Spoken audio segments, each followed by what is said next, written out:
Bueno, ya estamos grabando, estamos en el taller literario de la Casa de la Cultura de Hualpén. Mi nombre es Andrés Espinosa Suchel y vamos a comenzar con esta nuestra primera sesión online que va a quedar grabada, ¿cierto?, para YouTube.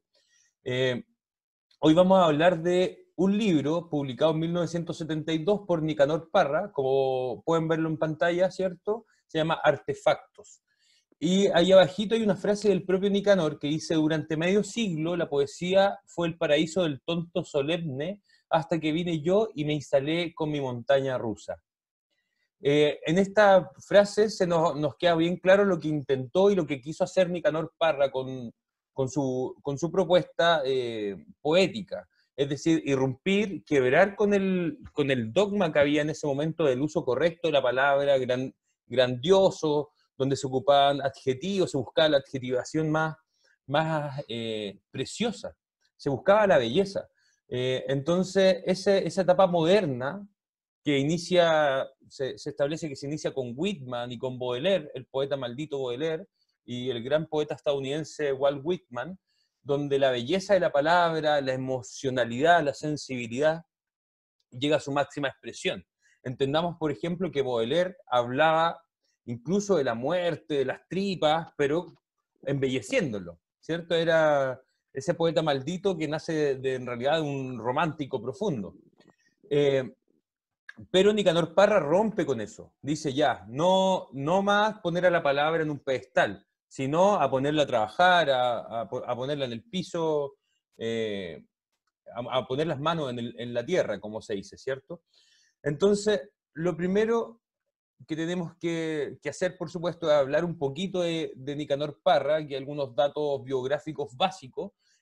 Nace en San Fabián de Alico el 5 de septiembre de 1914 y fallece el 2018 en La Reina, Santiago. Imagínense todos los años que vivió.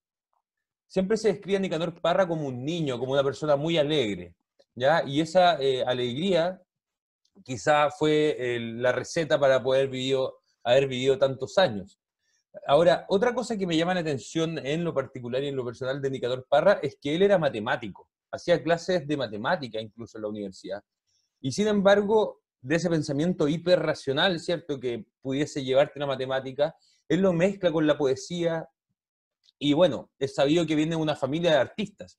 Entonces él, como la oveja negra, ¿cierto?, se metió en el mundo de la matemática, pero aún así no escapó de utilizar esa matemática con un fin artístico. Ya vamos a ver en uno de sus artefactos, uno que es maravilloso, que dice: acto de fe, 2 más 2 es igual 4. O sea, todo lo que aprendió de matemática lo asume él a través de ese artefacto como un acto de fe. Es considerado el creador de la antipoesía. O sea, no es menor entender que tenemos a un chileno que fue el precursor de una vanguardia tan importante como es la antipoesía. Aquí dice: para muchos críticos y autores connotados, tales como Harold Bloom, Neal Vince o Roberto Bolaño, otro gran chileno, el mejor o uno de los mejores poetas de Occidente.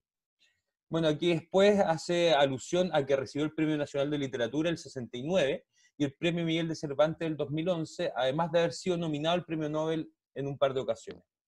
Bueno, eh, no cualquiera es nominado al Nobel, no cualquiera crea un movimiento mundial, ¿ya? Pero, ¿qué es la antipoesía? Entonces, para entender la antipoesía, ¿es poesía la antipoesía o qué es? ¿Ya? Es simplemente una vanguardia. Para eso es que vamos a adentrarnos, ahí me equivoqué, dice 1977, pero es 1972. Vamos a adentrarnos en la antipoesía a través de los artefactos, que creo que son una forma bien buena de visualizar cuál es la idea. Dice: los artefactos son antipoemas de reducida extensión, en ocasiones acompañados de dibujos. Se comenzaron a publicar el 66 y la selección sale el 72 en este libro llamado Artefactos. Después, ya pasado el 2000, hace un libro llamado Artefactos Visuales, donde incorpora otra serie de elementos con unas expresiones ya más gráficas en la vida real, a color y otros cambios que también los vamos a comentar. Me gusta esta descripción que hace Neal Vince, que es un poeta y crítico británico, que dice: los artefactos rompen con el lirismo, ¿cierto?, y el buen gusto canónico, utilizando una vulgaridad muy vanguardista para su época, que le permite alcanzar así la máxima agresividad en su antipoesía. Parra considera sus artefactos como la explosión de un antipoema y lo justifica como un acto dramático, o sea, como si fuera una obra de teatro o una pequeña acción dramática de teatro. Después estas palabras son de Neruda, dice, o sea, de Neruda, de Parra. Una definición del antipoema, bueno, yo acabo de dar una definición de artefacto. Los artefactos resultan de la explosión del antipoema. Se podría dar una definición al revés, es decir, por ejemplo, que el antipoema es un conglomerado de artefactos a punto de explotar. Hoy se nos empieza a enredar aquí, ¿cierto? O sea, ¿ya qué es un antipoema, qué es un artefacto? ¿Cuál es la relación entre el antipoema y el artefacto? Fiel a la naturaleza de la antipoesía, en estos microtextos abunda el absurdo, la vulgaridad, la burla al poder eclesiástico, principalmente la católica, y político, liderado por la Unidad Popular en esa época. Estamos en el 72, en pleno movimiento de la Unidad Popular. Muchos artefactos además aluden al pasado. Después, aquí hay una frase genial, o sea, de un libro que se llama Conversaciones con Nicanor Parra, de Morales Leonías. Voy a leerlo porque es un párrafo largo, pero creo que nos hace entender muy bien este libro y también cómo era y qué buscaba Nicanor. A través de una configuración muy breve de palabras, uno se pone en contacto con algo que está más allá. Por ejemplo, cuando se anuncia un departamento, a través de la configuración de las palabras, uno se puede imaginar ese departamento que necesita urgentemente. En el artefacto no es un departamento propiamente tal lo que se anuncia, es algo que el lector necesita, algo que anda buscando de una manera u otra. Una cosa parecida ocurre cuando se entra de noche a una ciudad moderna. Uno viene de la nada y los avisos luminosos como que lo llenan, como que de alguna manera lo hacen vibrar, lo hacen vivir. Y uno va de un aviso a otro y cada aviso es una especie de pinchazo a la médula. Esta noción de pinchazo a la médula es interesante. Se trata de tocar puntos sensibles del lector con la punta de una aguja, de galvanizarlo de manera que el lector mueva un pie, mueva un dedo o gire la cabeza. Interesa mucho no perder de vista la relación de texto a objeto o a mundo que está más allá del texto mismo. El artefacto está apuntando a una realidad que existe con anterioridad al artefacto. Hay que vender una mercadería que es de otra naturaleza y que el lector le es de gran utilidad para su vida. Ya, perfecto. Entonces estábamos leyendo esta descripción que hace Nicanor de lo que viene siendo un artefacto. Está entrando en este momento también Juvenal, así que le damos la bienvenida a Juvenal. Vamos a continuar, estamos grabando esta parte de la clase, ¿cierto? Que es la sección más bien teórica. Juvenal, ¿nos escuchas bien, sí? Parece que todavía no puede entrar absolutamente. Vamos a ir, entonces, con la última página aquí para dejar una pregunta antes de que nos pongamos a ver los artefactos propiamente tal. Modernismo versus posmodernismo. ¿Qué es el posmodernismo entonces? Aquí hay una definición, dice, el término posmodernidad fue utilizado para designar generalmente a un amplio número de movimientos artísticos, culturales, literarios y filosóficos del siglo XX. Estamos hablando principalmente de la segunda etapa del siglo XX como ya dominada un poco más por la posmodernidad, que se extienden hasta hoy, definidos en diversos grados y maneras por su oposición o superación de la tendencia de la modernidad. Este que pueden ver aquí me parece que nos explica muy bien lo que es la antipoesía.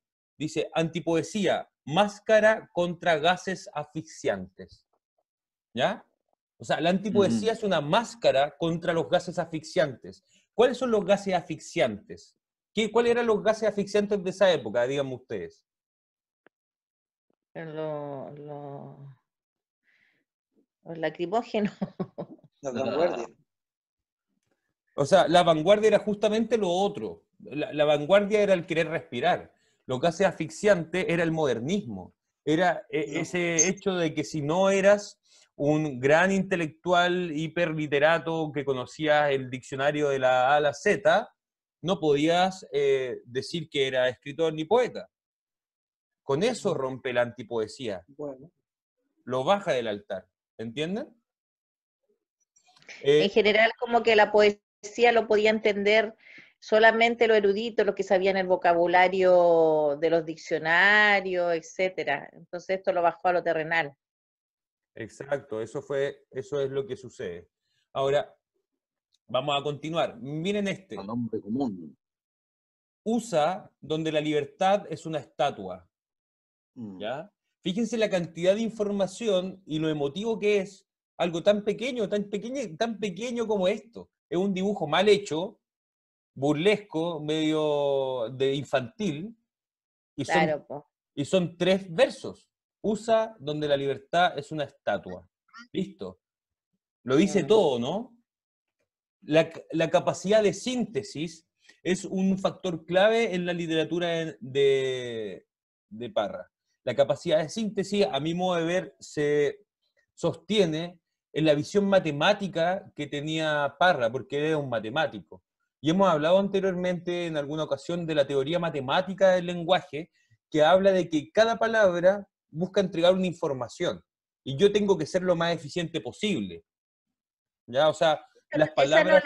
Esa no la leo bien, esa no la leo bien. Sí, dice, no se debiera hablar en primera persona del singular, es falta de modales, habría que reducirse al mínimo, habría que arrodillarse y llorar. Va reduciendo la letra. ¿Ven cómo va achicando la letra? Haciéndonos entender que nos vamos achicando también nosotros. ¿Ya? Fíjense estos detalles que son tan artísticos. Son detalles artísticos, utilizando la palabra como un medio de expresión, no solo por lo que significa la palabra, sino también por cómo está dispuesta en la página, en el poema, en este caso en el artefacto. ¿Ven? Vencieron, pero no convencieron. ¿Ya? Perfecto, ¿no? O sea, un resumen extraordinario. Es un meme que hoy en día daría la vuelta a todo el mundo. ¿Ya? Este es uno de mis favoritos porque justamente es como que hace un guiño a la modernidad, ¿cierto? Por la belleza me refiero. Pero miren lo que hace con el tallo de la flor. Le crea una palabra, dice, no se termina nunca de nacer. O sea, el verso, no se termina nunca de nacer, lo hizo ser el tallo de una flor. ¿Qué les parece? ¿Qué es lo que pasa? ¿Y por qué quería hablar de los artefactos de Nicanor? Porque quiero que hagamos memes. ¿Ya? Eso va a ser el primer ejercicio de este taller virtual. Va a ser jugar a hacer memes. Y vamos a estar una semana haciendo memes. ¿Ok? Ahí el que se lo tienen una semana para mandar al menos 3 memes. Ustedes ven cómo lo realizan. ¿Qué es un meme? Es una imagen con... No con chistes, con palabras. No es necesario que sea un chiste, puede ser algo que te haga pensar. Si vieron ustedes, por ejemplo, el que en el antipoema, el artefacto que era una flor y que decía, nunca se termina de nacer, en el tallo. ¿Ya? Eso también es un artefacto. Y en este caso, bajo la perspectiva que le estoy planteando, también funcionaría como un meme. ¿Cuál es la gracia del meme? Que nos entrega una información muy fuerte de forma reducida, al asociar una imagen con un texto. ¿Ya? ¿Entienden? Ahora, ¿cómo lo vamos a hacer? Lo van a dibujar en un cuaderno cualquiera cuando tengan una idea, o lo hacen en un dibujo, o si es un recorte, pueden recortar de alguna revista o de algún lado, lo pegan en una hoja y ahí le escriben y después le sacan una foto y la suben al grupo. ¿Ok?